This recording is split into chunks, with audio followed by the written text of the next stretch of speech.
ભુજના જૂની રાવલવાડી વિસ્તારમાં રોડ રસ્તા પાણી અને ગંદકીની સમસ્યાએ ભરડો લીધો છે। શહેરમાં વોર્ડ નંબર 8માં જૂની રાવલવાડી વિસ્તારમાં ગેસની લાઈનો પાથરવામાં આવ્યા બાદ ખોદાયેલા રોડનું પેચવર્ક પણ કરવામાં આવ્યું નથી। તૂટેલા રસ્તાઓના કારણે નાના મોટા અકસ્માતો ઉપરાંત રાહદારીઓ અને વાહન ચાલકો મુસીબત ભોગવી રહ્યા છે। જૂની રાવલવાડી વિસ્તારના રહેવાસીઓએ નગરપાલિકા તંત્રને લેખિત રજૂઆત કરી વિવિધ સમસ્યાઓ સત્વરે દૂર કરવા માંગ કરી હતી। ચીફ ઓફિસર જીગર પટેલે કરેલી રજૂઆતમાં સ્થાનિકોએ જણાવ્યું હતું કે આ વિસ્તારમાં 2 દાયકાથી નવો રોડ બનાવવામાં આવ્યો નથી। આ વિસ્તારમાં ડોર ટુ ડોર કચરાના કલેક્શન અને સફાઈની કામગીરી પણ નિયમિતપણે થતી નથી। આ વિસ્તારમાં નગરપાલિકા દ્વારા 10 દિવસના અંતરે અપૂરતું અને ઓછા પ્રેશરથી પાણી મળે છે। આ વિસ્તારના લોકો નગરપાલિકાને વેરો નિયમિત ભરતા હોવા છતાં પૂરતી માળખાકીય સુવિધાઓ મળતી નથી। તમામ સમસ્યાઓને સત્વરે દૂર કરવા માંગ કરી હતી। આ વેળાએ સ્થાનિક મહિલાઓ હાજર રહી હતી।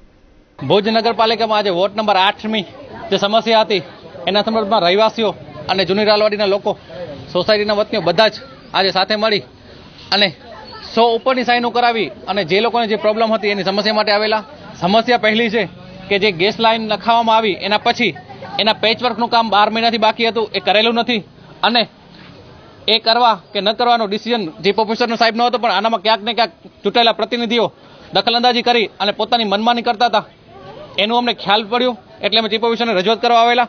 સાથે સાથે આ વિસ્તારમાં એ લોકો ઘણા ટાઈમથી સાફ સફાઈની પણ રજૂઆત કરવામાં આવે છે પણ કંઈ ધ્યાન નથી દેતા।